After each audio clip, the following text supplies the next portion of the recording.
I'm Brigham Larson with Brigham Larson Pianos. This piano, just finished up, is a complete refinishing and a complete refurbishing. Not a rebuild, but a refurb. I'll explain what that means in a minute, which I think is appropriate for a piano like this, 1956. Doesn't need new strings and new hammers and all of those kinds of things, but refurbishing, so like cleaning, lubrication, alignment, reshaping hammers, repinning, full regulation, voicing, all of those things, absolutely. Okay, let's check it out. This piano was originally, so Baldwin Acrosonic. Actually, I have a Baldwin Acrosonic. Follow me. One that we haven't started refinishing yet. And this piano was a similar, if I remember correctly, a similar color. Suspense for how this piano turned out. Here's a Baldwin Acrosonic. Looks like about the same era. You can see how they start out. It's pretty typical. Massive dings and dents and damage and destruction.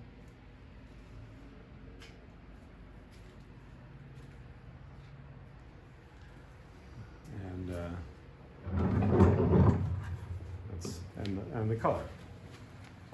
Kind of a dark walnut color.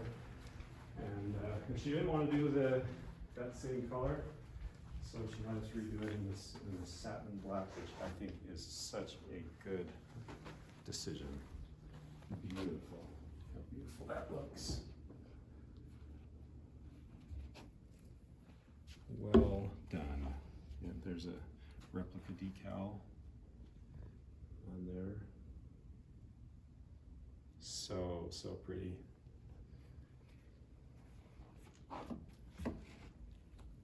Filling all of the damage.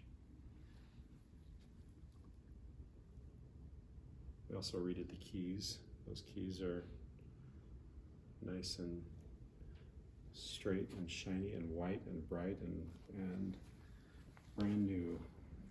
Looking good. The pedals are original, but they've been polished up good and lacquered. So hopefully last a long time. Acrosonic, by the way, of all of the small pianos, Acrosonic is far and away my #1 love.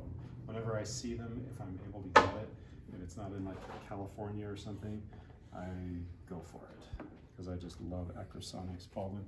Oh, sorry, I'm wrong about the original color. There's the original color.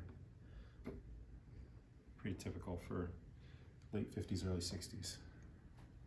I remembered incorrectly. But yeah, I was saying Baldwin Acrosonics. I don't know how they did it. Whoever designed it, hats off to that designer because everybody else, so many people, so many different manufacturers tried to manufacture a good Spinet, and nobody could crack the code. But whoever designed this, and I don't know what the secret sauce is, but they nailed it with the Acrosonic. They sound so good. So if you the difference, by the way, between a Spinet and a console, which is a little bit bigger, is the drop action. So let's see if we have, yeah, there. You can see the back of the key. This is of course not a console, this is full upright, but the back of the key, the way it engages with it pushes, it's a teeter-totter. When you push down on the front, the back goes up and engages the note like that. Whereas on a Spinet, rather than pushing up on the bottom, it pulls up on the, you can see it still does the same thing. Key is still a teeter-totter that pushes up, but it's pushing up on something that then pulls on the action. So the hammers end up being about the same height, more or less, as the keys, maybe slightly higher, but basically the same height because the action is down low. And they are notorious, drop action pianos are notorious for piano technicians because they're very hard to work on. Everything's so compact, makes it very difficult to get in there. But whatever, I love them. I think they're fun. Not everybody needs a giant instrument like that one. Okay. So let's listen to it. Oh, tuned it yet. I think it's the only thing we're missing.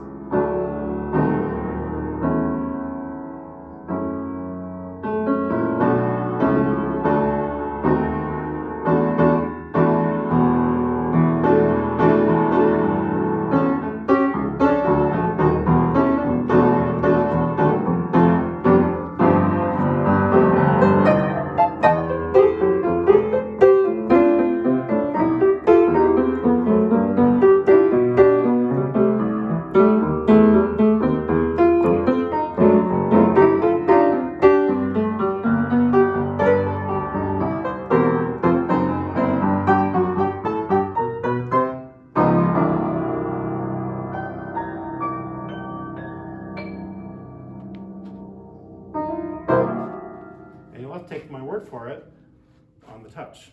Touch is after it's been regulated and everything, very nice. So after this piano's tuned, maybe I'll do an addendum video so you can hear it a little bit better.